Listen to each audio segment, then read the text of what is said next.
नमस्कार साथियों, स्वागत है आपका आपके ही परिवार विद्याभ्राम में। मैं आशीष। आज हम लोग पढ़ने वाले हैं चैप्टर नंबर 5 जो कि इतिहास क्लास 6 से है, राज्य राजा और एक प्राचीन गणराज्य। हम लोगों ने अब तक पढ़ लिया सिंधु घाटी सभ्यता के विषय में, ऋग्वैदिक काल तथा धार्मिक आंदोलन जिसके फलस्वरूप जैन धर्म एवं बौद्ध धर्म का विकास हुआ। आज हम लोग पढ़ेंगे उसी समय जनपद और महाजनपदों का उद्भव कैसे हुआ, इसके विषय में हम लोग पढ़ेंगे। 6वीं शताब्दी ईसा पूर्व में जहां धार्मिक क्रांति का अत्यधिक विस्तार हुआ, वहीं पे लोगों के जीवन में अर्थात उनके सामाजिक जीवन, आर्थिक जीवन और राजनीतिक जीवन में बहुत बड़ा बदलाव हुआ। देखते हैं सामाजिक परिवर्तन कैसे हुआ। सामाजिक परिवर्तन में सर्वप्रथम लोहे का आगमन इस समय हो गया, जिसके कारण क्या हुआ, कृषि कार्य बहुत ही आसानी से होने लगा, व्यवस्थित रूप से होने लगा, जिस कारण से लोग यहाँ पे स्थायी रूप में रहने लगे। कैसे? एक कबीला बनाकर, एक समूह बनाकर रहने लगे। किस कारण से? क्योंकि लोहे का खोज हो गया और कृषि की व्यवस्थितता हो गई और यहाँ पे छोटे छोटे कबीले राज्य बनते जा रहे थे।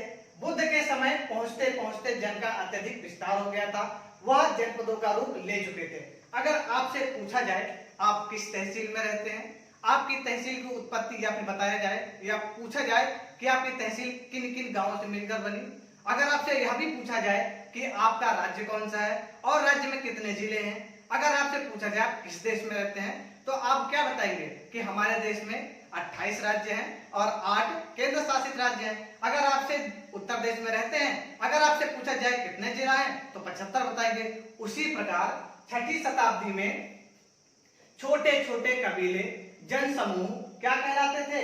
जन कहलाते थे। जन कौन? छोटे कबीले और जन समूह क्या कहलाते थे? जन कहलाते थे। इन्हीं जनों को मिलाकर क्या बना? जनपद। अब जो जन के राजा होते थे, जन के जो राजा थे, वही राजा धीरे धीरे जनपद के क्या हो गए? राजा बन गए, क्योंकि इन्होंने अपनी शक्ति का विस्तार कर लिया और जन से छोटे छोटे कबीलों को मिलाकर एक बड़ा कबीला जिसका नाम रख दिया गया जनपद, इनकी उत्पत्ति कर ली। महाजनपदों के विषय में बौद्ध साहित्य अंगुत्तर निकाय तथा जैन साहित्य भगवती सूत्र में 16 प्रकार के महाजनपदों का उल्लेख मिलता है। अब जानते हैं महाजनपद होते क्या है। उस समय कई जनपदों को मिलाकर एक बहुत बड़ा साम्राज्य या विस्तृत रूप से भूभाग को बनाया जाता था, जिसे महाजनपद कहा जाता था। इन महाजनपदों में 2 प्रकार की शासन प्रणालियां प्रचलित थी। पहला जो था वह राजतंत्रात्मक प्रणाली थी और दूसरी प्रणाली थी गणतंत्रात्मक प्रणाली। हम लोग जानते हैं पहले राजतंत्रात्मक होता क्या है। इसमें एक राजा होता था और बाकी सब उसकी प्रजा होती थी, और गणतंत्रात्मक में इसमें छोटे छोटे राज्यों में बहुत बड़ा विस्तृत भाग बटा हुआ था और इसमें प्रत्येक संघ का एक मुखिया होता था जिसे राजा कहा जाता था, और इसकी जो केंद्रीय शक्ति होती थी उस पे भी एक मुखिया बैठता था। इस समय 2 केवल गणराज्य थे, एक मल्ल था और वज्जी। अब इसके हम प्रमाण देखते हैं। लगभग 2500 वर्ष पूर्व कुछ जनपद अपनी शक्ति एवं सामर्थ्य के आधार पर अधिक महत्वपूर्ण हो गए और यही सब क्या कहलाए? महाजनपद कहलाए। बौद्ध पुस्तक अंगुत्तर निकाय और जैन पुस्तक भगवती सूत्र में 16 महाजनपदों का प्रमाण मिलता है, जिनमें से 2 में गणतंत्रात्मक शासन तथा 14 में राजतंत्रात्मक शासन प्रचलित थी। अब जानते हैं राजतंत्रात्मक जो शैली थी, 14 राज्य उसमें कौन कौन से, कुछ प्रमुख राज्यों के विषय में हम बताएंगे और 14 के विषय में फिर बाद में चर्चा की जाएगी आगे कक्षाओं में। तो मगध, काशी, कोसल, वत्स, पांचाल, गांधार, अवंती और बहुत से ऐसे राज्य थे जिनमें राजतंत्रात्मक शासन शैली प्रचलित थी, और गणतंत्रात्मक या संघ तंत्रात्मक में केवल 2 राज्य थे या 2 महाजनपद थे, वज्जी और मल्ल। हम लोग इसी वीडियो में आगे पढ़ेंगे मगध जो कि महत्वपूर्ण साम्राज्य था उस समय महाजनपदों में, और वज्जी के विषय में जो एक गणतंत्रात्मक महाजनपद था। महाजनपद काल में हुए कुछ प्रमुख बदलावों को हम लोग जानेंगे। महाजनपद काल में जो छोटे छोटे जनपद थे वह एकत्रीकरण के रूप में एक बड़ा साम्राज्य बना लिए, जिससे महाजनपदों का निर्माण हुआ। महाजनपद के राजा विशाल किले बनवाकर बड़ी सेना रखते थे और इससे उन्हें प्रचुर संसाधनों की आवश्यकता होती थी, जिसके कारण वो लोग क्या करते थे? करों को वसूलते थे। किससे? सभी लोगों से, उस राज्य में जो जो रहते थे। अब तक क्या था, जो जनपद थे और जन थे ये छोटे छोटे रूप में थे, तो इनकी जो जीवन यापन की शैली थी वह थोड़ा निम्न स्तर की थी, और जो भेंट या फिर उपहार आता था तो क्या करते थे ये लोग, उससे अपना जीवन यापन कर लेते थे। लेकिन जैसे जैसे राज्यों का विस्तार होता गया, सेनाएं रखने लगे, बड़े बड़े किला बनवाने लगे, तो इनकी जो आवश्यकताएं हो गई वह बढ़ी। फिर इन्होंने क्या किया, उपहार से तो इनका काम चलने वाला नहीं था, उपहार मात्र से तो इनका कार्य न चलता, तो इन्होंने क्या किया, कर की व्यवस्था लागू की। किसकी, नियमित रूप से कर वसूलने की व्यवस्था लागू की। तो कर किन किन से वसूला जाता था, तो जानते हैं, फसलों की अर्थात कृषकों से फसलों की उपज का 1/6वां भाग कर के रूप में लिया जाता था। पशुपालकों जो कि पशु का पालन करते थे, श्रमिकों जो मेहनत कार्य करते थे या मजदूरी करते थे, बुनकर वे लोग थे जो कपड़े आदि चीजों की क्या करते थे, बुनाई कताई करते थे, लोहार जो लोहे के बर्तन हो गए या फिर हो सकता है औजार हो गए, या फिर वहां से संबंधित कृषि कार्य से संबंधित हलों को बनाते थे, सोनार अर्थात जो सोने का कार्य करते थे, व्यापारी जो व्यापार आदि करते थे, और जो लोग थे कौन कौन, आखेटक जो थे शिकारी, और संग्राहक वो लोग थे जो विभिन्न प्रकार के फलों को या फिर जंगली जो खाद्य वस्तुएं होते थे उनको एकत्रीकरण करने वाले को क्या कहते हैं, संग्राहक कहते हैं। सहित सब पर कर लागू होता था, अर्थात इन सभी लोगों से कुछ ना कुछ रूप में कर लिया जाता था। इस युग में कृषि के क्षेत्र में दो महत्वपूर्ण बदलाव हुआ। कैसे बदलाव हुआ, हल के फाल लोहे के बनाए गए, जिससे कट्ठे और जो जमीन थी उस पर भी कृषि लायक उत्पत्ति मतलब कृषि कार्य हेतु जमीन उपलब्ध हो गई, जो कृषि उपज में वृद्धि भी हुई, अर्थात जो कठोर जमीन थी वह कृषि लायक हो गई और उपज में एक महत्वपूर्ण स्थान रखने लगी। अब जानते हैं कैसा होता था उस समय का फाल। आप अगर कृष्ण या श्री कृष्ण वगैरह सीरियल वगैरह देखे होंगे तो आप श्री कृष्ण के बड़े भाई को जानते होंगे, बलराम, वह क्या लेते थे, हल लेते थे। कुछ इस प्रकार का था उनका। कैसे था, ऐसे था, जो ये वाला भाग था उनका ये लकड़ी का बना होता था, क्योंकि वो वैदिक संस्कृति के थे तो लकड़ी का बना होता था। और इस समय क्या हुआ, ये जो फाल है ये लोहे का बनाया जाने लगा। कैसे, ऐसे था ये चीज, ये लोहे का पूरा बन गया था, ऐसे ऐसे लोहे का बन गया। तो इस समय क्या हुआ, कठोर जमीन को भी जोता जाने लगा और उसको कृषि लायक बनाया गया।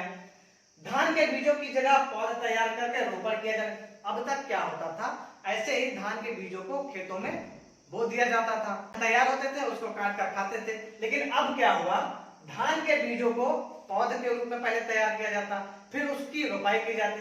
जैसे अभी कुछ दिनों बाद से धान की रोपाई चालू हो जाएगी बरसात के मौसम में, वैसी कुछ स्थिति थी।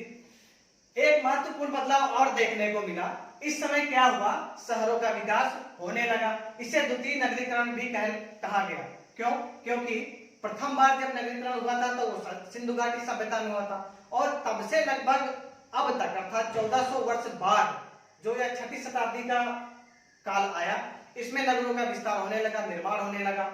और इसके बीच की जो कड़ी थी अर्थात सिंधु घाटी से और 6वीं शताब्दी के बीच का जो संस्कृति थी, सभ्यता थी, वह कैसी थी, ग्रामीण संस्कृति और सभ्यता थी। इस समय राजतंत्र में मगध व गणतंत्र में वज्जी बहुत ही प्रमुख राज्य और गणराज्य थे। अब हम लोग जानते हैं मगध साम्राज्य के विषय में। लगभग 200 वर्षों के भीतर मगध एक शक्तिशाली राज्य बन गया, अर्थात वह साम्राज्य का रूप ले चुका था। यह साम्राज्य प्राकृतिक संपदा से परिपूर्ण था, जिससे उनको बहुत ही लाभ प्राप्त हुआ। मगध में तो बहुत महत्वपूर्ण शासक हुए। एक थे बिंबिसार जो कि हर्यक वंश से थे, और अजातशत्रु भी हर्यक वंश से थे, जिन्होंने अपने साम्राज्य को भारत उपमहाद्वीप में उत्तर और पश्चिम के क्षेत्रों में विस्तृत किया। कई वर्षों तक राजगिरी यहाँ की राजधानी रही। कालांतर में पाटलिपुत्र या पटना को यहाँ की राजधानी बनाई गई। कहाँ की, मगध की राजधानी पाटलिपुत्र को बनाया गया। 6वीं शताब्दी ईसा पूर्व से नंदों के साम्राज्य की स्थापना तक, कब से, 6वीं शताब्दी ईसा पूर्व से नंदों के साम्राज्य की स्थापना तक मगध में क्रमशः 3 वंशों ने राज किया। पहला वंश जो था वह हर्यक वंश था। कौन सा, हर्यक वंश, जिसका कालखंड था 544 ईसा पूर्व से लेकर 412 ईसा पूर्व तक। दूसरा था शिशुनाग वंश, 412 ईसा पूर्व से 344 ईसा पूर्व तक, और तीसरा और महत्वपूर्ण जो था नंदवंश 344 ईसा पूर्व से 323 ईसा पूर्व तक। इनका शासनकाल अर्थात इन तीनों साम्राज्यों का या तीनों वंशों का शासनकाल लगभग 220 वर्षों का था। कितने? 220 वर्षों का था। नंदवंश का अंतिम शासक घनानंद था, जिसके काल में सिकंदर ने 326 में भारत के पश्चिमी क्षेत्र रावी नदी के तट पर तक्षशिला में, जहां के राजा थे पुरु, उनको आंधी कहा जाता है, उन पर आक्रमण किया तथा उनको हराकर उस क्षेत्र को जीत लिया।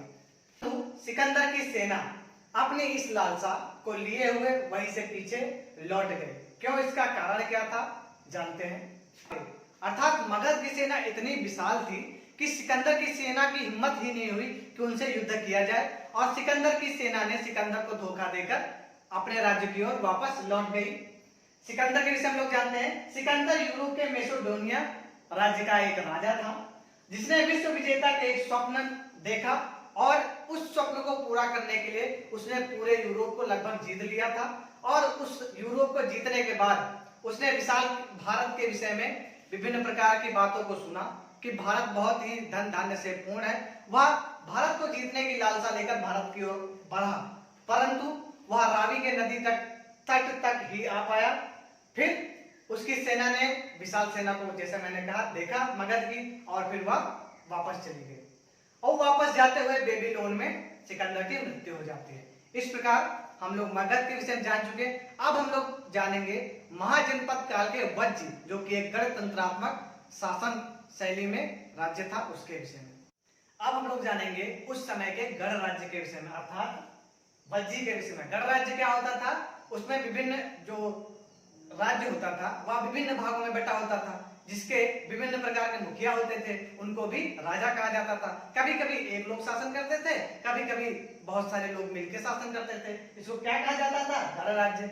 उस समय वज्जी गण राज्य था, और मल्ल गण राज्य, केवल दो ही थे ऐसे राज्य जिनको गण राज्य कहा गया। वज्जी गण राज्य मगध के समीप एक राज्य था, जिसकी राजधानी वैशाली थी। महात्मा बुद्ध और जैन धर्म के 24वें तीर्थंकर महावीर स्वामी दोनों ही संघ या गण से संबंधित थे।